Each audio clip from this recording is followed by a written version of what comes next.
And once again, in the motion picture, Tom Hardy spends most of the film wearing a mask.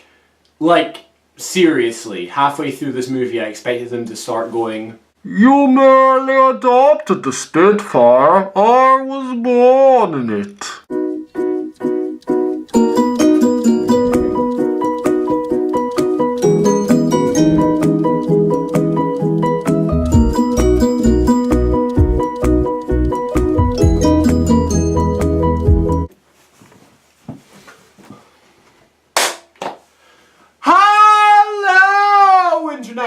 Right, so today, ladies and gentlemen, we are reviewing Dunkirk, or as Mark Rylance might say, Dunkirk. I freaking love that pronunciation.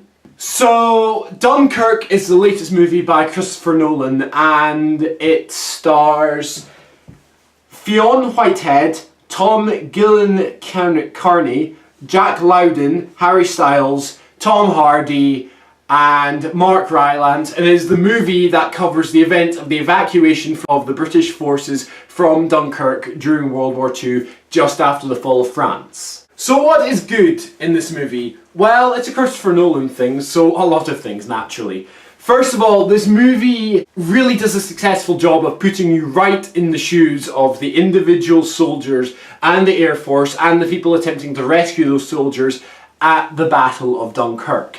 This movie I would describe as less of a movie and more an experience. The sound design, the storyline, all are perfectly designed in order to make you as the audience feel right there in the action along with the main characters as the British forces desperately try to evacuate. Now, this is achieved very successfully through some very good performances by a lot of great actors, but at the same time fantastic sound design and fantastic music. The score in this movie is done by Hans Zimmer, but it's less of a score and more an audible cue to show you the intensity of the situation. It's hard to describe, but basically they use several recurring sounds in the soundtrack that serve as a constant motif and a constant reminder of the danger that the British forces are under at the Battle of Dunkirk. And the fact of the matter is, you're hearing this noise constantly, getting more and more intense before a battle, or getting less intense but still in the background during a more calm scene. So you as the audience constantly feel there in the action, in the intensity along with the British forces. The sound design as well does a fantastic job of doing this. There's always in the movie some kind of sound of battle, even in the background going on. The movie's really successful in making you feel like you're there, making the war feel all around you, make you feel that the war is inescapable, it's impossible to escape the enemy.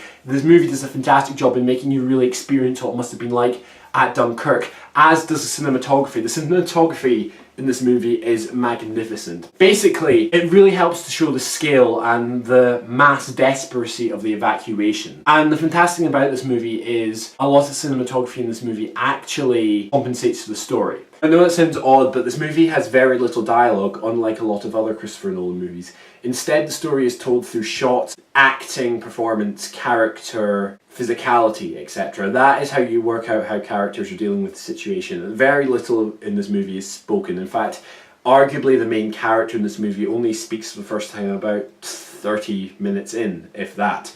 Now, obviously we have to discuss the performances in this movie, and it's incredible. The performances in this movie are interesting because there's not a lot of characterization in this movie.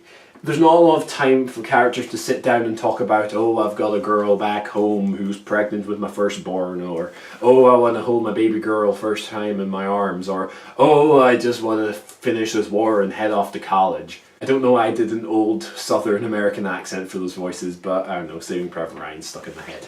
But this movie's actors do a fantastic job of performing despite the fact that their characters, with the exception of maybe Mark Rylance, aren't given a lot of backstory. They aren't given a lot of characterization. In fact, the main character played by Fionn Whitehead, who really impressed me in this movie, he's basically a virtual newcomer to the scene, but despite not having a lot of character, you knew immediately how his character was feeling simply through his performance and facial expression. And I suppose we have to address the elephant in the room, don't we? Everyone else in the room.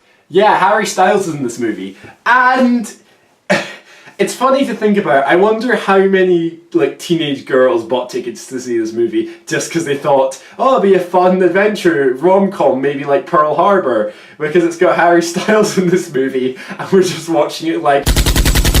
Anyway, Harry Styles is in this movie, and he actually does a fantastic job. Apparently Christopher Nolan hired him without actually knowing who he was, and Harry Styles does a fantastic job. His character, once again, doesn't have a lot going for him, but his character has some clearly defined traits that clearly help Harry Styles in his performance. But, once again, along with a lot of the other actors, he doesn't have a lot to go on, and his performance is actually very engaging and very pleasantly surprising. He even gets a bit of character development in there that's quite subtle. However, this movie does have flaws. It's hard to describe, but obviously the biggest flaw in this movie is lack of characterization. While you care about the characters because you feel like you're right there with them in the experience, none of the real actors have a lot of grand emotional depth portrayed with their characters. A lot of characterization is subtle, but never enough to really make you feel or care about them. The closest person who gets to that is arguably Mark Rylance. A lot of the characters don't really have a lot of emotion to them or a lot of clear defining character traits. A lot of the story is left for you to work out, which does work in this case as it makes you feel like you could very easily be amongst these soldiers fighting at Dunkirk. However, it still does make the movie a little less memorable, and it certainly makes the characters a little less memorable. Also, and this is actually quite a controversial opinion, this movie's ending, I would argue, without spoilers, kind of takes away some of the impact of the movie as a whole. This movie is a war movie, undoubtedly, and it does a very good job of portraying war as a nightmare that it is. It does a very good job of portraying the evacuation at Dunkirk as it is. And this movie largely is a tribute to Dunkirk and the massive effort that went into evacuating 300,000 soldiers from the beaches in Dunkirk in a near impossible situation. So the movie's ending serves as a real good tribute to that effort. However, while it works well as a tribute, I feel that the movie's ending as a war movie doesn't pay off that well. I'm not going to spoil what happens, but I found the emotional payoff a bit over the top and a bit corny, and I think specifically due to a lack of risks being taken at the very end, it made the movie not have that bittersweet feel that I feel actual veterans from Dunkirk would have after the evacuation. So yes, this was my review of Dunkirk. Ultimately, I think it's an incredibly well acted movie, an incredibly well written movie, an incredibly well shot movie. The sound design in this movie is absolutely fantastic, as is the score. I will be very surprised if Christopher Nolan does not get a directing Oscar nomination for this movie, nor I would be very surprised if Hans Zimmer does not get another Oscar music nomination, because the music in this movie is absolutely beautiful. However, due to a strange and sort of underwhelming ending in my opinion, and a lack of characterization, this movie didn't get quite the top marks. Instead, I'm just going to give it 9 stars out of 10. So yeah, Dunkirk is an incredibly well written and incredibly well directed movie, and if you're interested in directing and writing, as I am, I thoroughly recommend it. So tell me, have you guys seen Dunkirk? Comment below, let me know what you thought of it. Please subscribe, please like this video, and please follow me on Facebook and Twitter, because I now have those accounts linked down below. So yes, thank you guys for watching. Once again, please like, please subscribe, and as always, I'll see you in the next video. Watch the space.